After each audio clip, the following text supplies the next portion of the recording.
Hello నమస్తే welcome to 24/7 news TV నేను విశాన్వి ఈరోజు మనతో పాటు టీడీపీ పార్టీ లీడర్ మన దుర్గా గారు ఉన్నారు ఆవిడతో మాట్లాడదాం హాయ్ మ్యామ్ నమస్తే హాయ్ అమ్మా, నమస్తే. ఎలా ఉన్నారు మ్యామ్ బాగున్నానమ్మా.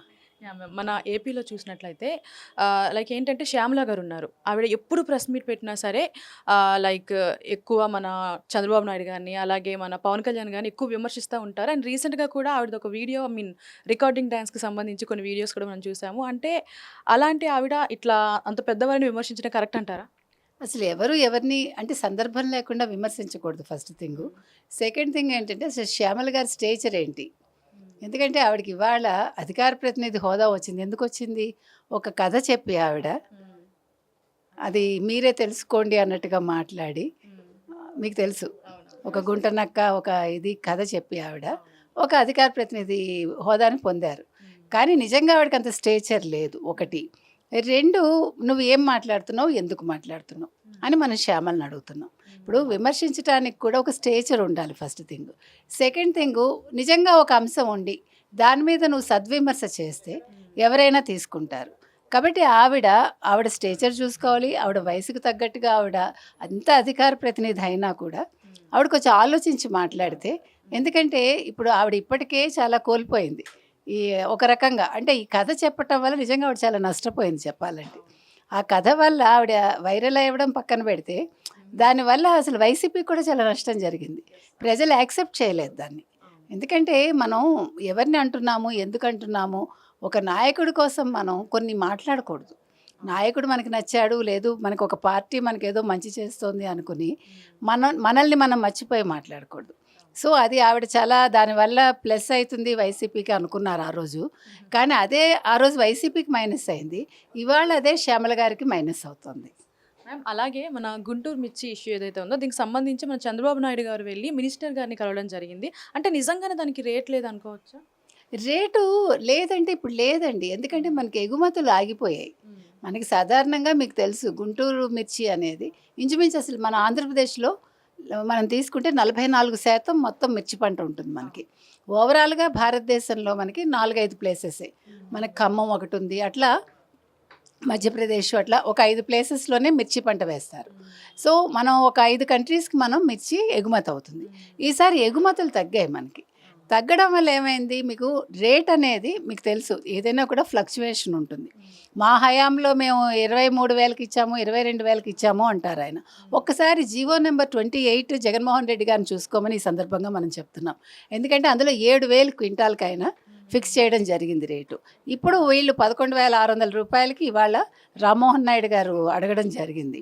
సో చంద్రబాబు నాయుడు గారు కూడా దీని మీద దృష్టి పెట్టమని కేంద్రానికి లేఖ రాశారు.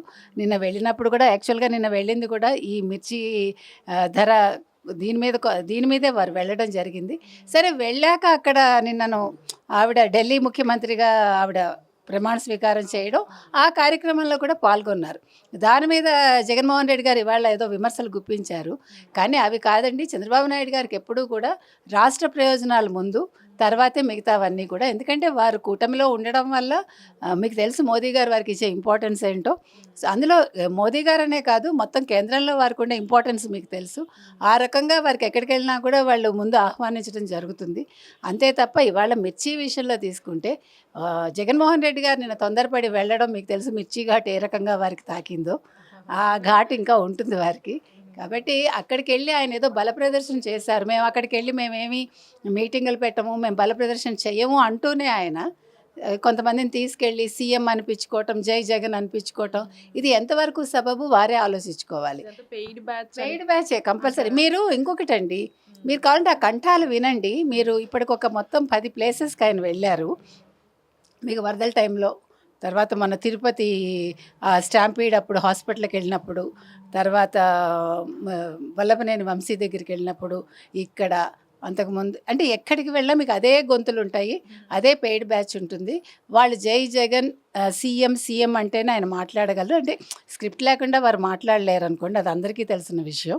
కాబట్టి జగన్మోహన్ రెడ్డి గారు ఆలోచించుకోవాల్సింది ఏంటంటే, వారు ఒక పరామర్శకెళ్ళినప్పుడు నిన్న శ్రీకాకుళం చావుకెళ్లారు ఆయన. మీరు ఆ బల ప్రదర్శన చూసారా? చావుకెళ్ళినప్పుడు మనం చావు పరామర్శకెళ్ళినప్పుడు ఎలా వెళ్ళాలి? నేననేది మీరు రాజకీయాలు చేయండి తప్పు లేదు. మీరొక ప్రతిపక్ష నేతగా భావించండి, ఉండండి. కానీ మీరు ఏదైనా ఒక విధానాన్ని సెట్ చేయాలి. అంతే తప్ప అక్కడికెళ్ళి పబ్లిక్‌ని మనం ఇబ్బంది పెట్టి, మన కార్యకర్తలు వచ్చారని మనం చూపించుకోవటానికి పెయిడ్ బ్యాచ్‌లను తెచ్చుకునే అవసరమా ఇది? మీకు ఇంత పాపులారిటీ ఉంది, మాకు 40% ఓటు ఉందంటారు కదా! Vote percentage. సో, దానికి తగ్గట్టుగా మీరు బిహేవ్ చేస్తే బావుంటుంది. ఎక్కడికైనా వెళ్ళినప్పుడు ఏ సందర్భంలో మనం వెళ్ళామో, మనం కామ్‌గా వెళ్ళి మన మర్యాద నిలుపుకుంటే బావుంటుంది అనేది వారు నేర్చుకుంటే బావుంటుందనేది నా ఉద్దేశం. అండ్ అలాగే జగన్మోహన్ రెడ్డి గారు 2.0 అంటున్నారు. దీనికి ఏం చెప్తారు? నా ఉద్దేశంలో 1.0 16 నెలలు జైలండి. 2.0 ఆయన 30 ఇయర్స్ అంటున్నారు కదా! 30 ఇయర్స్ జైలు అనేది నా ఉద్దేశం. యాహ్! మ్యామ్. మన ఏపీలో చూసినట్లయితే లైక్ ఏంటంటే శ్యామల గారున్నారు. ఆవిడ ఎప్పుడు ప్రెస్ మీట్ పెట్టినా సరే లైక్ ఎక్కువ మన చంద్రబాబు నాయుడు గారిని, అలాగే మన పవన్ కళ్యాణ్ గారిని ఎక్కువ విమర్శిస్తా ఉంటారు. అండ్ రీసెంట్‌గా కూడా ఆవిడదొక వీడియో రికార్డింగ్ డాన్స్‌కి సంబంధించి కొన్ని వీడియోస్ కూడా మనం చూసాము. అంటే అలాంటి ఆవిడ ఇట్లా అంత పెద్దవారిని విమర్శించడం కరెక్ట్ అంటారా? అసలు ఎవరు ఎవరిని అంటే సందర్భం లేకుండా విమర్శించకూడదు ఫస్ట్ థింగు. సెకండ్ థింగ్ ఏంటంటే అసలు శ్యామల గారి స్టేచర్ ఏంటి? ఎందుకంటే ఆవిడకి ఇవాళ అధికార ప్రతినిధి హోదా వచ్చింది. ఎందుకొచ్చింది? ఒక కథ చెప్పి ఆవిడ, అది మీరే తెలుసుకోండి అన్నట్టుగా మాట్లాడి, మీకు తెలుసు. ఒక గుంట నక్క ఒక కథ చెప్పి ఆవిడ ఒక అధికార ప్రతినిధి హోదాని పొందారు. కానీ నిజంగా ఆవిడకి అంత స్టేచర్ లేదు ఒకటి. 2 నువ్వు ఏం మాట్లాడుతున్నావు? ఎందుకు మాట్లాడుతున్నావు? అని మనం శ్యామలని అడుగుతున్నాం. ఇప్పుడు విమర్శించటానికి కూడా ఒక స్టేచర్ ఉండాలి ఫస్ట్ థింగు. సెకండ్ థింగు నిజంగా ఒక అంశం ఉండి దాని మీద నువ్వు సద్విమర్శ చేస్తే ఎవరైనా తీసుకుంటారు. కాబట్టి ఆవిడ స్టేచర్ చూసుకోవాలి. ఆవిడ వయసుకు తగ్గట్టుగా అంత అధికార ప్రతినిధి అయినా కూడా ఆవిడ కొంచెం ఆలోచించి మాట్లాడితే, ఎందుకంటే ఇప్పుడు ఆవిడ ఇప్పటికే చాలా కోల్పోయింది. ఈ ఒక రకంగా అంటే ఈ కథ చెప్పటం వల్ల నిజంగా ఆవిడ చాలా నష్టపోయింది చెప్పాలంటే. ఆ కథ వల్ల ఆవిడ వైరల్ అవ్వడం పక్కన పెడితే, దానివల్ల అసలు వైసీపీకి కూడా చాలా నష్టం జరిగింది. ప్రజలు యాక్సెప్ట్ చేయలేదు దాన్ని. ఎందుకంటే మనం ఎవరిని అంటున్నాము, ఎందుకు అంటున్నాము, ఒక నాయకుడి కోసం మనం కొన్ని మాట్లాడకూడదు. నాయకుడు మనకి నచ్చాడు, లేదు మనకు ఒక పార్టీ మనకేదో మంచి చేస్తోంది అనుకుని మనల్ని మనం మర్చిపోయి మాట్లాడకూడదు. సో, అది ఆవిడ చాలా దానివల్ల ప్లస్ అవుతుంది వైసీపీకి అనుకున్నారు ఆ రోజు. కానీ అదే ఆ రోజు వైసీపీకి మైనస్ అయింది. ఇవాళ అదే శ్యామల గారికి మైనస్ అవుతుంది. మ్యామ్, అలాగే మన గుంటూరు మిర్చి ఇష్యూ ఏదైతే ఉందో దీనికి సంబంధించి మన చంద్రబాబు నాయుడు గారు వెళ్ళి మినిస్టర్ గారిని కలవడం జరిగింది. అంటే నిజంగానే దానికి రేట్ లేదనుకోవచ్చా? రేటు లేదంటే ఇప్పుడు లేదండి. ఎందుకంటే మనకి ఎగుమతులు ఆగిపోయాయి. మనకి సాధారణంగా మీకు తెలుసు గుంటూరు మిర్చి అనేది ఇంచుమించు అసలు మన ఆంధ్రప్రదేశ్‌లో మనం తీసుకుంటే 44% మొత్తం మిర్చి పంట ఉంటుంది మనకి. ఓవరాల్‌గా భారతదేశంలో మనకి 4, 5 ప్లేసెసే. మనకి ఖమ్మం ఒకటుంది. అట్లా మధ్యప్రదేశ్ అట్లా ఒక 5 ప్లేసెస్‌లోనే మిర్చి పంట వేస్తారు. సో, మనం ఒక 5 కంట్రీస్‌కి మనం మిర్చి ఎగుమతి అవుతుంది. ఈసారి ఎగుమతులు తగ్గాయి మనకి. తగ్గడం వల్ల ఏమైంది, మీకు రేట్ అనేది మీకు తెలుసు ఏదైనా కూడా ఫ్లక్చుయేషన్ ఉంటుంది. మా హయాంలో మేము 23,000కి ఇచ్చాము, 22,000కి ఇచ్చాము అంటారు ఆయన. ఒక్కసారి జీవో నెంబర్ 28 జగన్మోహన్ రెడ్డి గారిని చూసుకోమని ఈ సందర్భంగా మనం చెప్తున్నాం. ఎందుకంటే అందులో 7,000 క్వింటాల్‌కైనా ఫిక్స్ చేయడం జరిగింది రేటు. ఇప్పుడు వీళ్ళు 11,600 రూపాయలకి ఇవాళ రామ్మోహన్ నాయుడు గారు అడగడం జరిగింది.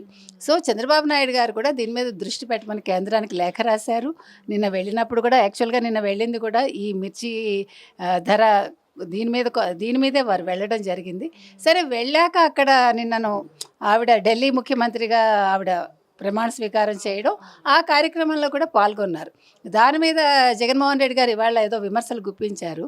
కానీ అవి కాదండి. చంద్రబాబు నాయుడు గారికి ఎప్పుడూ కూడా రాష్ట్ర ప్రయోజనాలు ముందు, తర్వాతే మిగతావన్నీ కూడా. ఎందుకంటే వారు కూటమిలో ఉండడం వల్ల మీకు తెలుసు మోదీ గారు వారికి ఇచ్చే ఇంపార్టెన్స్ ఏంటో. అందులో మోదీ గారనే కాదు, మొత్తం కేంద్రంలో వారికి ఉండే ఇంపార్టెన్స్ మీకు తెలుసు.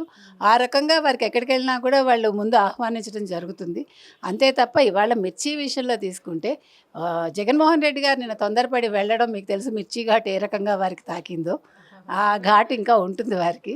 కాబట్టి అక్కడికి వెళ్ళి ఆయన ఏదో బల ప్రదర్శన చేశారు. మేము అక్కడికి వెళ్ళి మేమేమి మీటింగులు పెట్టము, మేము బల ప్రదర్శన చెయ్యము అంటూనే ఆయన కొంతమందిని తీసుకెళ్ళి సీఎం అనిపించుకోవటం, జై జగన్ అనిపించుకోవటం, ఇది ఎంతవరకు సబబు వారే ఆలోచించుకోవాలి. పెయిడ్ బ్యాచ్ పెయిడ్ బ్యాచే కంపల్సరీ. మీరు ఇంకొకటండి, మీరు కావాలంటే ఆ కంఠాలు వినండి. మీరు ఇప్పటికొక మొత్తం 10 ప్లేసెస్కి ఆయన వెళ్ళారు. మీకు వరదల టైంలో, తర్వాత మన తిరుపతి స్టాంపీడ్ అప్పుడు హాస్పిటల్కి వెళ్ళినప్పుడు, తర్వాత వల్లభనేని వంశీ దగ్గరికి వెళ్ళినప్పుడు, ఇక్కడ అంతకుముందు అంటే ఎక్కడికి వెళ్ళినా మీకు అదే గొంతులు ఉంటాయి, అదే పెయిడ్ బ్యాచ్ ఉంటుంది. వాళ్ళు జై జగన్ సీఎం అంటేనే ఆయన మాట్లాడగలరు. అంటే స్క్రిప్ట్ లేకుండా వారు మాట్లాడలేరు అనుకోండి, అది అందరికీ తెలిసిన విషయం. కాబట్టి జగన్మోహన్ రెడ్డి గారు ఆలోచించుకోవాల్సింది ఏంటంటే, వారు ఒక పరామర్శకు వెళ్ళినప్పుడు నిన్న శ్రీకాకుళం చావుకి వెళ్ళారు ఆయన. మీరు ఆ బల ప్రదర్శన చూసారా? చావుకి వెళ్ళినప్పుడు, మనం చావు పరామర్శకు వెళ్ళినప్పుడు ఎలా వెళ్ళాలి? నేను అనేది, మీరు రాజకీయాలు చేయండి, తప్పు లేదు. మీరు ఒక ప్రతిపక్ష నేతగా భావించండి, ఉండండి. కానీ మీరు ఏదైనా ఒక విధానాన్ని సెట్ చేయాలి. అంతే తప్ప అక్కడికి వెళ్ళి పబ్లిక్ని మనం ఇబ్బంది పెట్టి, మన కార్యకర్తలు వచ్చారని మనం చూపించుకోవటానికి పెయిడ్ బ్యాచ్లను తెచ్చుకునే అవసరమా ఇది? మీకు ఇంత పాపులారిటీ ఉంది, మాకు 40% ఓటు ఉందంటారు కదా, ఓట్ పర్సంటేజీ. సో దానికి తగ్గట్టుగా మీరు బిహేవ్ చేస్తే బాగుంటుంది. ఎక్కడికైనా వెళ్ళినప్పుడు ఏ సందర్భంలో మనం వెళ్ళాము, మనం కామ్గా వెళ్ళి మన మర్యాద నిలుపుకుంటే బాగుంటుంది అనేది వారు నేర్చుకుంటే బాగుంటుంది అనేది నా ఉద్దేశం. అండ్ అలాగే జగన్మోహన్ రెడ్డి గారు 2.0 అంటున్నారు, దీనికి ఏం చెప్తారు? నా ఉద్దేశంలో 1.0 16 నెలలు జైలండి. 2.0 ఆయన 30 years అంటున్నారు కదా, 30 years జైలు అనేది నా ఉద్దేశం.